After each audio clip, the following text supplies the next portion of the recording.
Salom bilimdon, O'zbekistonni qanchalik yaxshi bilasiz? Qadimiy saltanatlaridan tortib betakror manzaralarigacha, ilk adabiyotidan tortib ona tilimiz go'zalligigacha va e'tiqodimizni shakllantirgan an'analarigacha bu kanalda barchasi mavjud. Va bugun 10 ta savolga javob berishga bel bog'lang va shu tariqa bilimingizni sinab ko'ring. Let's go!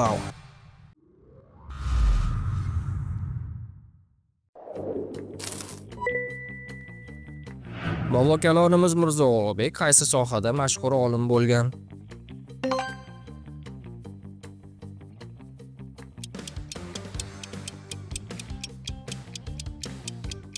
Astronomiya. Ulug'bek 15-asrda Samarqandda faoliyat yuritgan eng buyuk astronomlardan biridir. U 1428-1429-yillarda Ulug'bek rasadxonasini barpo etgan va bu inshoot o'sha davrda dunyoning eng yirik ilmiy markazlaridan biriga aylangan. Ulug'bek tuzgan Zijji-Ko'ragoni yulduzlar jadvali hali hamon ilmiy ahamiyatini yo'qotmagan, chunki unda qariyb 1018 ta yulduzning koordinatlari aniq hisoblangan. Bu ilmiy yutuq Bobo kalonimizni o'sha davrning eng aniq kuzatuvchisiga aylantirgan. 1991-yil 31-avgustda qabul qilingan hujjat qaysi voqeani belgilaydi?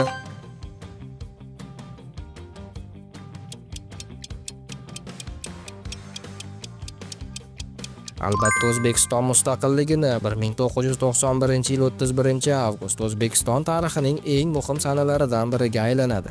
O'sha kuni Oliy Kengash O'zbekiston Respublikasining davlat mustaqilligi to'g'risidagi qonunni qabul qiladi. Bu bilan mamlakatimiz rasmiy ravishda sobiq Sovet ittifoqi tarkibidan chiqadi va suveren davlat maqomini oladi. Mustaqillikdan so'ng qisqa muddat ichida davlat ramzlari, konstitutsiya va mustaqil siyosiy tizim shakllanadi. O'zbekistonning eng katta ko'li qaysi?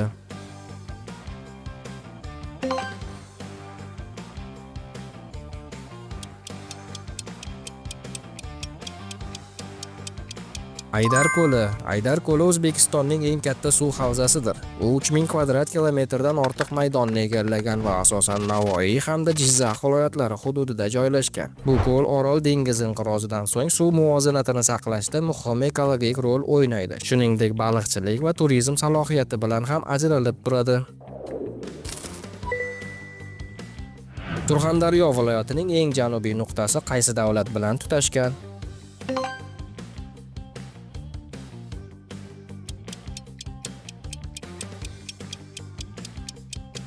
Afg'oniston. O'zbekistonning eng janubiy chegarasi aynan Surxondaryo viloyatining Termiz tumani orqali Afg'oniston bilan tutashadi. Bu hududda Amudaryo tabiiy chegara vazifasini bajaradi. Termiz strategik ahamiyatga ega shahar bo'lib, u orqali xalqaro savdo yo'llari, transport aloqalari va ko'plab logistika markazlari o'tadi.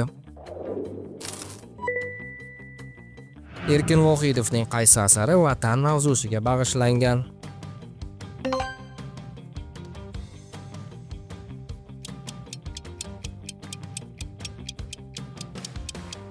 Ruhlar isyoni azizlar. Ruhlar isyoni Erkin Vohidov ijodining cho'qqilaridan biri bo'lib, unda vatan, ma'naviyat va inson ruhining uyg'onishi mavzulari yuksak badiiy mahorat bilan tasvirlangan. Asar o'zbek xalqining tarixiy xotirasi va mustaqillikka intilish g'oyalarini falsafiy yondashuvda ifodalaydi. G'afur G'ulomning bolalarga bag'ishlangan mashhur asari qaysi?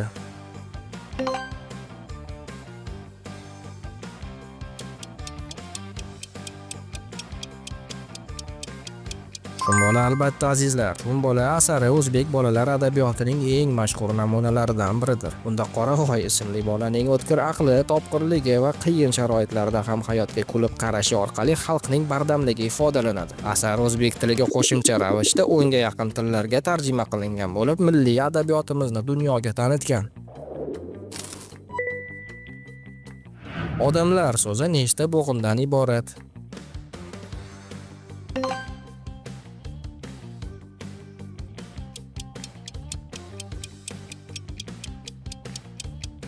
Uchta. Odamlar so'zi dam-lar tarzida 3 bo'g'inga ajraladi. O'zbek tili aglutinativ, ya'ni qo'shimchalar orqali so'z yasaladigan tillar sarasiga kiradi. Shuning uchun ko'pchilik so'zlarda 3 va undan ortiq bo'g'in mavjud. Tadqiqotlarga ko'ra, o'zbek tilidagi so'zlarning o'rtacha uzunligi 2-8 bo'g'indan iborat. Men kitob o'qidim gapidagi kesimni aniqlang.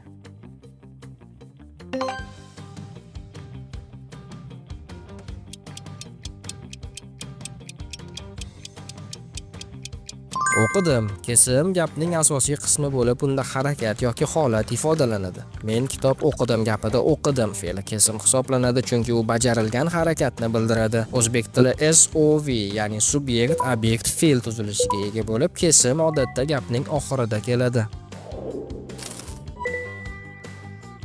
Islom dinida nechta farz namozi mavjud?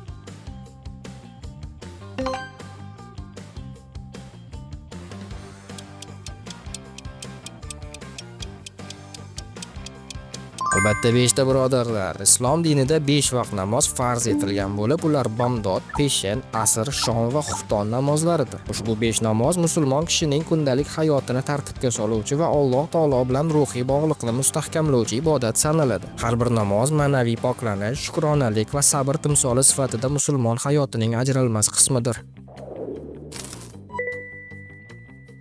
Qur'oni Karimning eng qisqa surasi qaysi?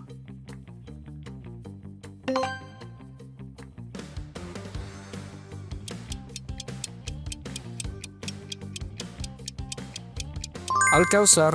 Al-Kawsar Qur'onning 108-surasi bo'lib, atigi 3 oyatdan iborat. Kawsar so'zi arab tilida ko'p rizq, buyuk ne'mat ma'nolarini anglatadi. Ushbu sura Allohning payg'ambar Muhammad sallallohu alayhi va sallamga bergan inoyati va marhamatini ifodalaydi. U qisqaligi bilan bir qatorda mazmun jihatdan Qur'onning eng chuqur va ma'naviy suralaridan biridir. Aziz vatandosh, yurtimizning ajoyib va g'aroyibotlarini kashf etishda davom eting va bilim olishdan aslo to'xtamang. See you around.